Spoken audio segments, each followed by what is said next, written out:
जय हिंद दोस्तों, कैसे आप सभी दोस्तों। उम्मीद है आप सभी अच्छे होंगे। दोस्तों आपके लिए बहुत ही अच्छी अपॉर्चुनिटी है। एक नई वैकेंसी आई है बीएसएफ और सीआरपीएफ ट्रेडमैन की। ठीक है दोस्तों, ट्रेडमैन की हर साल जितनी भी पैरामिलिट्री फोर्स है सभी के अंदर वैकेंसी आती है। ठीक है दोस्तों, वो उन सभी के लिए दोस्तों मैं आपको वन बाय वन कंप्लीट जानकारी दूंगा। ठीक है दोस्तों, यदि कोई छात्र नया है प्लीज आपसे रिक्वेस्ट है चैनल को सब्सक्राइब करें, लाइक करें और शेयर करें। ठीक है दोस्तों, बीएसएफ बीएसएफ और आपकी सीआरपीएफ और आपकी एसएसबी, ठीक है, जितनी भी पैरामिलिट्री फोर्स है सभी के अंदर 723 वैकेंसी आई है। ठीक है दोस्तों, कितनी पोस्ट है? टोटल जो पोस्ट है 723 वैकेंसी है। और इसमें सिलेक्शन प्रोसीजर आपका किस आधार पर होगा, वन बाय वन आप जो है ध्यान रखें। ठीक है, जैसे कि दोस्तों आप सभी को पता है इसमें 2500 के लगभग 2500 के लगभग आपकी बीएसएफ की वैकेंसी है। ठीक, और आपकी सीआरपीएफ की सबसे ज्यादा सीआरपीएफ की वैकेंसी है। सीआरपीएफ की जो है दोस्तों आपकी सीआरपीएफ की 8000 के लगभग वैकेंसी है। ठीक, और आपकी जो है ट्रेड्समैन की 1500 वैकेंसी है। ठीक है दोस्तों, यह वैकेंसी आपकी 1500 जो वैकेंसी है यह आपकी किसमें है दोस्तों, यह आपकी जो है सीएसएफ में है। यानी जितनी भी पैरामिलिट्री फोर्स है बीएसएफ, सीआरपीएफ और आपकी जितनी भी इसके अंतर्गत आती है ट्रेड्समैन की, एसएसबी हुआ, ठीक, इन सभी की वैकेंसी आई है ट्रेड्समैन की। ट्रेड्समैन का प्रोसीजर क्या होता है दोस्तों, ट्रेड्समैन में सभी प्रकार की वैकेंसी होती है, जैसे कि आपकी कोबलर, बार्बर, यानी आपका गार्डिनर, वाटर कैरियर, यानी कोबलर नाई को बाल काटने वाले को कहते हैं, बार्बर भी उसे कहते हैं, कोबलर जो है वे अलग होता है, गार्डिनर जो है माली को कहते हैं, वाटर कैरियर जो पानी से संबंधित होता है।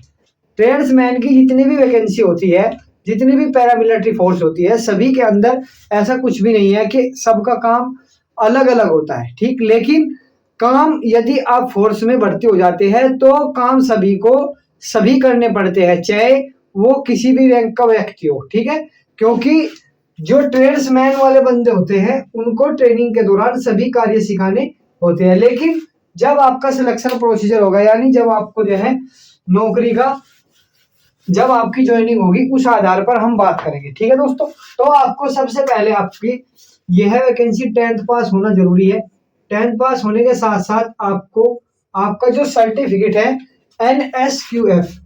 एनएसक्यूएफ के माध्यम से यदि आपने किया हुआ होगा, या कोई भी ऐसी कंपनी जो जो मतलब के ऑल इंडिया यानी सेंट्रल गवर्नमेंट के द्वारा उसे मान्यता प्राप्त हो। ठीक, यानी उसके अंदर से आपने ट्रेनिंग की है, कोई 1 साल का एक्सपीरियंस सर्टिफिकेट हो, जो कि इसमें आईटीबीपी ट्रेडमैन में मांगा जाता है। यदि आपने इस ट्रेड से सर्टिफिकेट 1 ईयर्स का पास किया है तो आपका जो है दोस्तों ट्रेड टेस्ट बिल्कुल भी नहीं होता। यदि आपका ट्रेड टेस्ट होगा तो आप जैसे कंप्लीट कर लोगे जिस ट्रेड में आपने जो है फॉर्म डाला है। ठीक, और सबसे पहली बात इसमें क्या है, यदि आपने 10th पास किया है, आपके पास सर्टिफिकेट है, आपका फोटो, आधार, ठीक, आपका फोटो, आधार, और सबसे जो इम्पोर्टेंट आता है आपका सर्टिफिकेट आता है। ठीक, और इसमें जो है यह लेवल 1 का सर्टिफिकेट है एनएसक्यूएफ के द्वारा।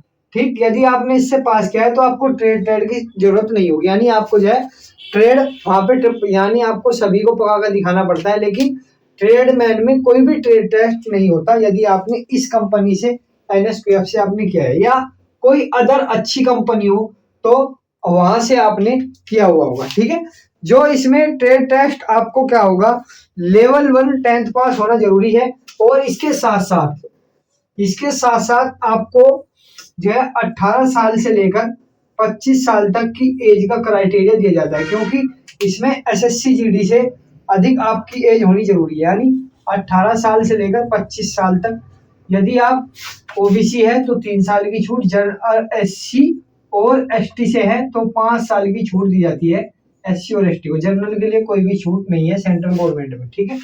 और सबसे इम्पोर्टेंट बात इसमें मैं एक बात आपको बता रहा हूँ, जो आप जो है वीडियो में बने रहे अंत तक, जो आपको जो है इसकी जानकारी कंप्लीट मिलेगी, ठीक।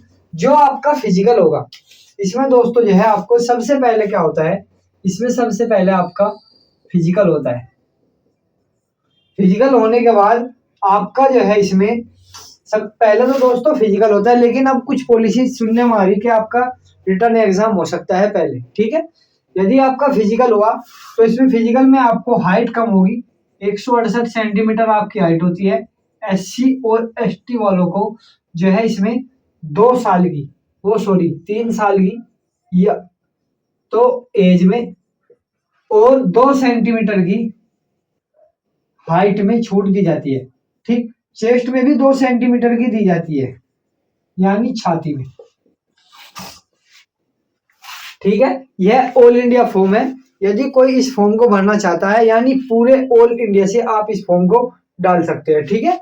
और दोस्तों एक बात और ध्यान रखिए, इसमें जो आपकी रनिंग होती है 800 मीटर की रनिंग होती है, ठीक। 800 मीटर की रनिंग आपको दौड़ना होगा 7 मिनट में। यह बिल्कुल आराम से बच्चे जो है बिल्कुल आराम से इसका फिजिकल कर देते हैं। किसी भी प्रकार का कोई भी इसमें ज्यादा भाग दौड़ की जरूरत नहीं होती, क्योंकि आपको भागने से पहले आपके पैर में चिप बांध दी जाती है, ठीक है। और जो इसके टोटल पद हो गए अनुमानित, मैं बता रहा हूँ दोस्तों अनुमानित, क्योंकि कंफर्म जब होएगा जब आपका ऑफिशियल नोटिफिकेशन आपकी सरकारी वेबसाइट पर आ जाएगा, ठीक है। बिल्कुल अनुमानित है, लेकिन यह उम्मीद है कि आपके पास 8,000 प्लस पद जरूर आएंगे। 8,000 और 10,000 के बीच आपके पद जरूर आ सकते हैं, ठीक है। इसलिए आप सभी बच्चों से रिक्वेस्ट है कि जितनी भी मैंने आपको जानकारी दी इसको जो है अच्छे से संभाल कर रखना और अपने दोस्तों के पास भी शेयर करना, ठीक है। और इसमें आपके जो फॉर्म स्टार्ट होने वाले हैं 4 से 5 दिन के अंदर आपके फॉर्म स्टार्ट हो जाएंगे, लेकिन जो है दोस्तों इसमें आपको ऑफिशियल नोटिस आया था कि आपके फॉर्म आज से ही स्टार्ट हो जाएंगे। लेकिन यदि किसी वेबसाइट की या किसी भी प्रकार की कोई प्रॉब्लम चल रही है तो उसके डॉक्यूमेंट्स वगैरह जो आपके अपलोड हो रहे हैं उसमें दिक्कत आ रही है, ठीक है। इसलिए आप इस फॉर्म को भर लेना, काफी अच्छी पोस्ट है, हाइट कम है और ट्रेडमेंट्स के लिए काफी अच्छी वैकेंसी रहेगी, ठीक है दोस्तों। यदि कोई छात्र नया है प्लीज आपसे रिक्वेस्ट है चैनल को सब्सक्राइब